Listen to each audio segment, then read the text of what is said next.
Have you ever watched someone abuse power, not knowing the room was already changing around them?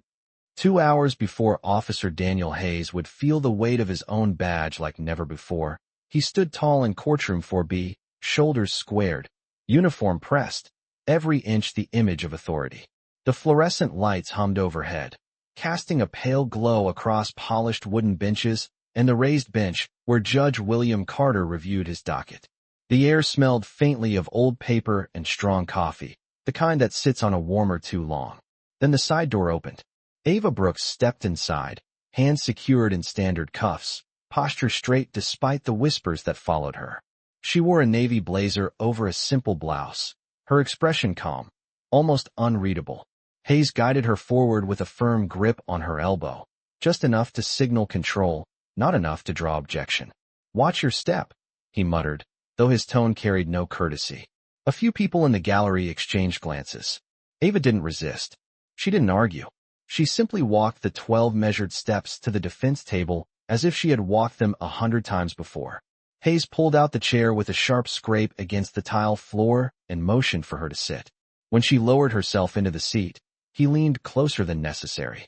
"Court's not the place for games," he said under his breath. She met his eyes. Steady, unblinking. That look unsettled him more than any protest would have. The room felt smaller suddenly, the ceiling lower, the silence heavier. Judge Carter adjusted his glasses, pausing longer than usual before calling the session to order. Somewhere near the front row, Assistant District Attorney Lisa Monroe watched Ava with a curious intensity, as if recognizing something others did not. Hayes straightened up, convinced the moment belonged to him. Authority rested on his chest in polished silver. He believed it gave him the final word. But there was something in the way Ava folded her hands on the table. No tremor, no rush of breath, that suggested she wasn't the one on trial. Imagine standing there, certain you control the narrative, unaware that every quiet second is building towards something you can't stop. The gavel hadn't fallen yet. No announcement had been made. And still, beneath the surface of that orderly courtroom, the balance of power was already shifting, inch by inch, breath by breath, waiting for the precise second when truth would decide to stand up. The courtroom settled into a tense rhythm as Judge William Carter began reviewing the docket, his voice steady but measured, each word landing with deliberate weight. Officer Daniel Hayes remained standing beside the defense table for a moment longer than necessary, as if reluctant to step back from the control he believed he held. Ava Brooks sat with her shoulders relaxed, hands folded neatly in front of her, the metal cuffs resting against the polished wood. The faint ticking of the wall clock echoed louder than usual, each second stretching thin across the silence. Hayes finally moved to his position near the aisle, boots striking the tile floor with firm, confident steps. He kept his eyes forward, yet he could feel her presence like a quiet challenge behind him. When the judge asked for identification confirmation, Hayes answered before Ava could speak, his tone clipped and formal. "Ava Brooks," he said, as if the name alone carried judgment. Ava lifted her chin slightly. "I can confirm my own name," she replied calmly, her voice smooth and even, carrying clearly through the room without force. A few heads turned. The assistant district attorney shifted in her seat, pen pausing mid-note. Hayes felt a flicker of irritation. Control, he reminded himself, was maintained through posture, through certainty, through never allowing hesitation to show. He glanced back at Ava and noticed again the absence of fear in her expression. No trembling hands, no quickened breathing, just patience. It unsettled him in a way he could not explain. Judge Carter studied the paperwork in front of him, brow furrowing slightly, as if something did not align with expectation. The air felt heavier now, thick with unspoken awareness. Hayes adjusted his belt, the leather creaking softly. He told himself this was routine. Another appearance. Another name, another file to close. Yet beneath that practiced confidence, a quiet unease began to form. Ava's gaze moved slowly across the courtroom, taking in the layout, the officials, the seal of the city mounted behind the bench. It was not the look of someone overwhelmed. It was the look of someone measuring. Hayes cleared his throat and stepped closer to the table, lowering his voice just enough to remain private. "This is how it works," he said, firm but controlled. Ava turned her head slightly toward him, her expression unchanged. Is it? She asked softly. The question lingered between them, not loud, not confrontational, but precise. In that moment, the balance felt fragile, as if resting on something invisible. Judge Carter looked up again, his eyes moving from Ava to Hayes, then back to the document in his hands. The gavel had not struck yet, but anticipation hummed through the room like distant thunder. And somewhere beneath the surface of ordinary procedure, the first crack in certainty had already begun to spread. The silence did not break, it tightened. Judge William Carter lowered the document slowly, his eyes no longer scanning lines of text, but studying the woman seated before him. Officer Daniel Hayes felt the shift without understanding it, like a temperature drop before a storm. He squared his shoulders again, convincing himself that procedure was still on his side. "Your Honor," he said, keeping his voice measured. The defendant was brought in without incident. Ava Brooks exhaled softly through her nose, not in frustration, not in fear, but almost as if she was steadying the room itself. The faint hum of the ventilation system seemed louder now. Lisa Monroe leaned toward the bench and whispered something too low for the gallery to hear. The judge listened, his expression tightening for just a fraction of a second before smoothing out again. Hayes noticed that look. It lasted less than a heartbeat, but it was there. Doubt. He felt a flicker of annoyance. Doubt did not belong in a courtroom when he was standing in uniform. Ava shifted slightly in her chair, the cuffs brushing against the wood with a soft metallic sound that echoed farther than it should have. She lifted her eyes toward the city seal mounted behind the bench, studying it as though it carried personal meaning. Hayes followed her gaze instinctively, then caught himself. He stepped closer to the table again, lowering his voice. "You should answer directly when addressed," he said, careful, controlled, each word deliberate. Ava turned her head toward him, her expression composed. "I always do," she replied quietly. There was something different in her tone now. Not defiance, not submission. Authority, hidden beneath calm. Judge Carter cleared his throat. "Ms. Brooks," he began, then paused, glancing again at the paperwork in front of him. The pause stretched. 10 seconds. 15. In a courtroom, that felt like a mile. Hayes felt the air pressing against his collar. He adjusted it slightly, suddenly aware of how tight it seemed. The gallery had grown completely still. Even the shifting of feet had stopped. The judge looked up fully now, eyes moving between Ava and Hayes with careful consideration. "There appears to be an administrative matter that requires clarification," he said slowly. Administrative matter. The words hung there, vague yet heavy. Hayes felt irritation rise in his chest. This was supposed to be routine, predictable, controlled. Ava sat straighter, shoulders back, chin level, as if she had been waiting for this exact sentence. The assistant district attorney closed her folder quietly, no longer writing. The sound of the clock ticked again, steady and relentless. Hayes sensed it then, the subtle unraveling of certainty. He looked at Ava once more, searching for fear, for uncertainty, for anything that would confirm his position above hers. He found none. Instead, he saw patience. Measured, unwavering patience. And in that stillness, for the first time since the doors of courtroom for B had opened, Officer Daniel Hayes felt something unfamiliar pressing against his confidence. Not chaos, not accusation, but the quiet, undeniable sense that he was no longer the one in control. Judge William Carter removed his glasses slowly, folding them with deliberate care before setting them on the bench. The movement drew every eye in the room. When a judge pauses like that, something is shifting. Officer Daniel Hayes felt it in the tightening of his chest, though he kept his expression fixed, professional, unyielding. "Ms. Brooks," the judge said carefully, "the court has received updated documentation this morning." The word documentation echoed in Hayes's mind. Updated. This morning. That was not standard. Lisa Monroe rose from her seat, smoothing the front of her blazer, and approached the bench with a thin folder in her hand. She did not look at Hayes. She looked at Ava, and for the first time, there was recognition in her expression. Ava remained seated, shoulders back, hands still resting calmly on the table, the metal around her wrists catching the overhead light. No tension, no surprise, as if she had expected this exact second down to the tick of the clock. Hayes shifted his weight, the leather of his duty belt creaking softly. He told himself this was procedural. Paperwork corrections happened. Titles were clarified. Names were amended. That was all. Yet the air felt different now, charged in a way he could not define. The gallery leaned forward almost in unison, sensing that the routine script had been quietly rewritten. Judge Carter cleared his throat again, eyes scanning the page before him with unmistakable focus. It appears, he began slowly, choosing each word with precision, that there has been a significant oversight regarding Ms. Brooks's status. The word status landed heavily. Hayes felt heat rise to his face. Oversight suggested error. Error suggested fault. And fault implied consequence. Ava finally moved, lifting her cuffed hands slightly from the table, not in resistance, but in quiet acknowledgement. The faint metallic sound seemed louder than before. Judge Carter looked directly at Officer Hayes now. Officer, remove the restraints. The instruction was calm, but it carried absolute authority. For a fraction of a second, Hayes did not move. It was subtle, almost invisible, but the hesitation was there. Then training took over.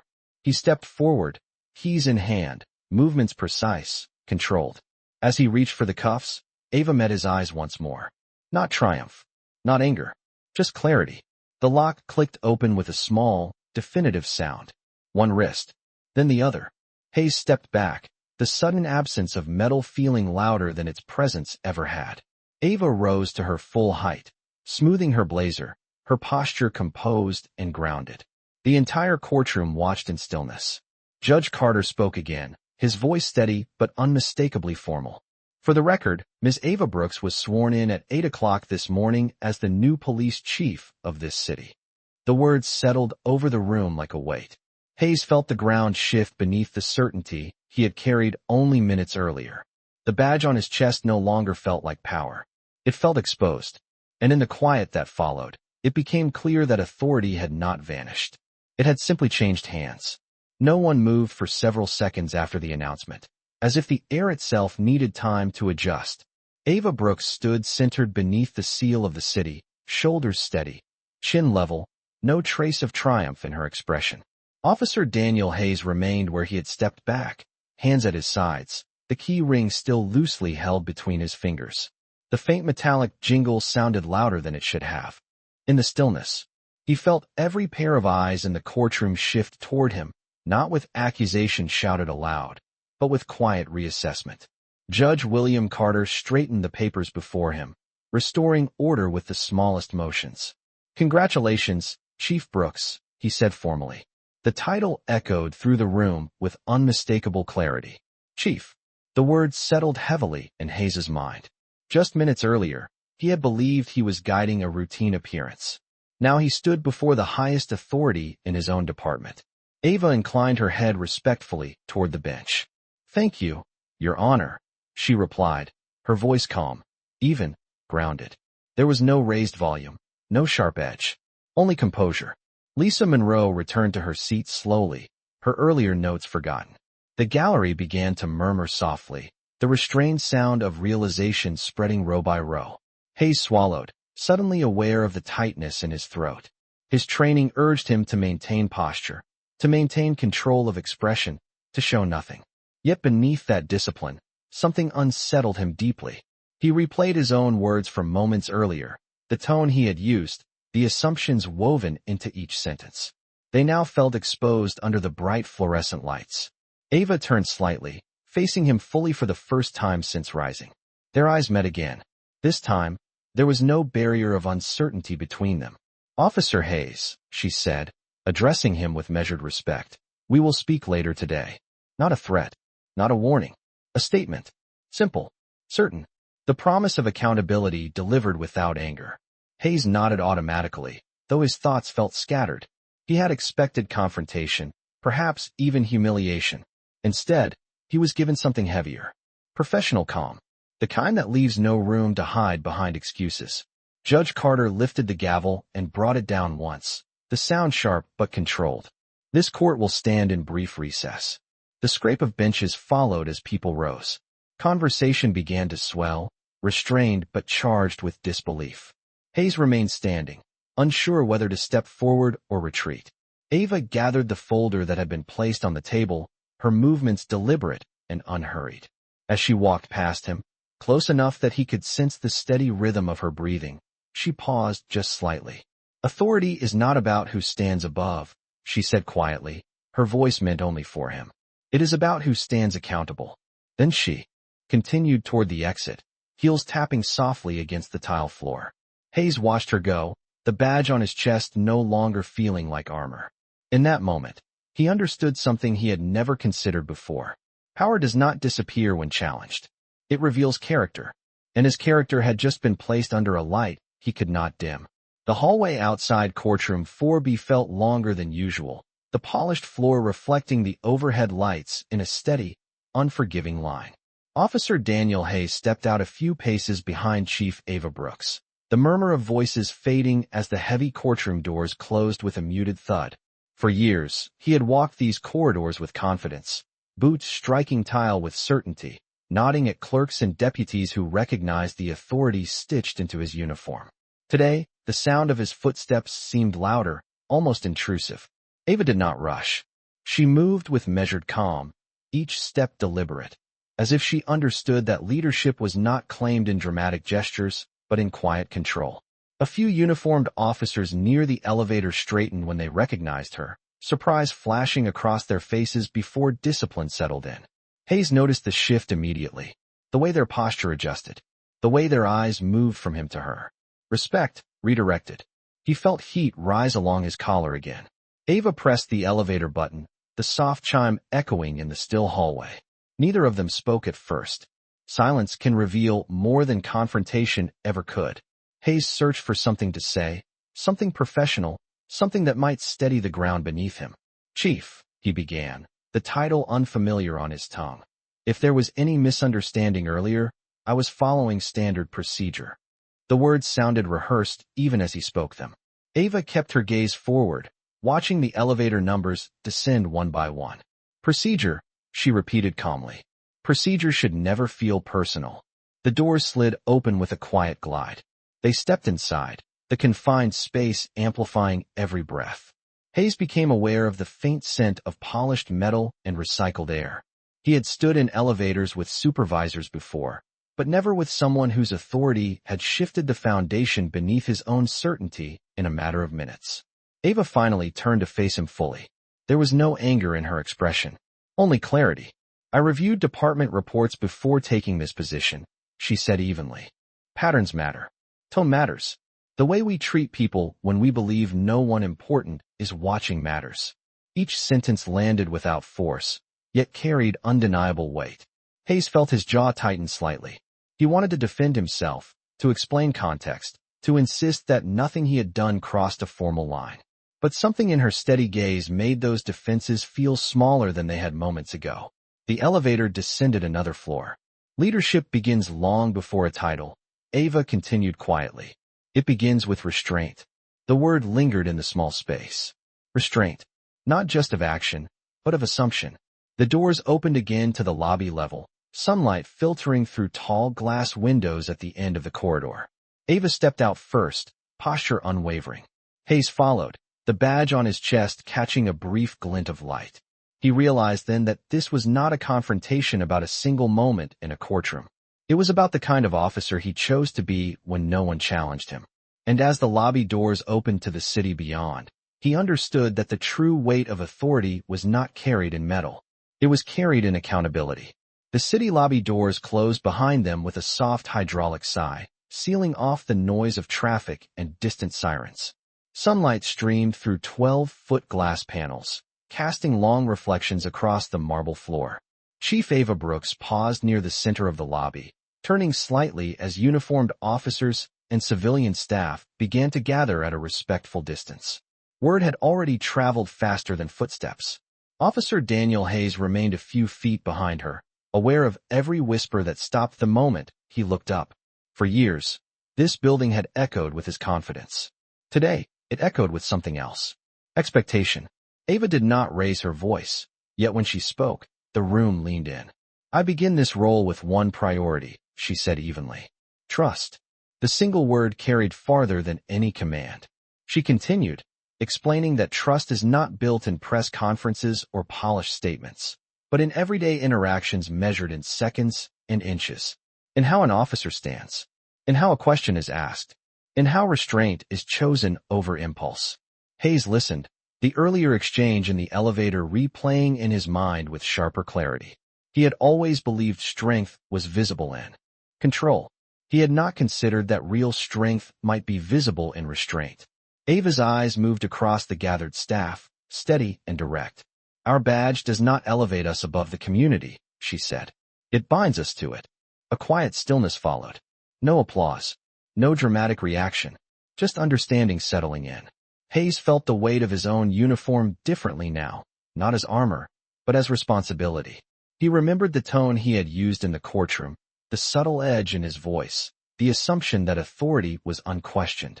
Under the bright lobby lights, that assumption felt thin. Ava turned toward him once more, not isolating him from the group, but including him within it. Every officer here represents this department long before anyone checks a title, she said, her gaze steady but not accusatory. What we project becomes policy in the eyes of the public. Hayes held her gaze, and for the first time since the morning began, he did not search for defense. He searched for understanding. The lobby clock above the reception desk read 9:17 in the morning. Less than an hour had passed since courtroom 4B, yet everything felt recalibrated. Ava concluded with a calm directive. Effective immediately, we will conduct a full review of conduct protocols, not as punishment, but as alignment. Alignment. The word resonated. Not destruction, not humiliation. Alignment. Officers nodded subtly. The atmosphere shifted from tension to reflection. Hayes drew a slow breath, realizing that accountability had not arrived with raised voices or public embarrassment. It had arrived with composure. As staff began to disperse, returning to their posts, Ava stepped toward the administrative corridor without urgency. Hayes remained where he stood for a moment longer, sunlight catching the edge of his badge. He understood now that authority does not freeze when challenged. It clarifies, and in that clarity, a choice forms. Not about rank, not about pride, but about the kind of man who chooses what the badge truly means. The administrative corridor was quieter than the lobby, lined with framed commendations and photographs of past chiefs whose eyes seemed to follow every step. Chief Ava Brooks walked at a steady pace, heels striking the polished floor in a calm rhythm that echoed lightly against the high ceiling. Officer Daniel Hayes followed several feet behind, no longer out of obligation, but out of intention. The earlier tension had not disappeared. It had transformed into something more deliberate. Inside the conference room at the end of the hall, sunlight filtered through half-drawn blinds, casting narrow bands of light across a long oak table. Ava entered first and set her folder down with controlled precision. She did not sit immediately. Hayes paused at the doorway, waiting for instruction that did not come. Instead, she looked at him directly. "Close the door, please," she said evenly. The soft click of the latch felt symbolic, sealing the moment away from public view. This was no longer about perception. It was about truth. Ava took her seat at the head of the table, not as a display of dominance, but as acknowledgement of responsibility.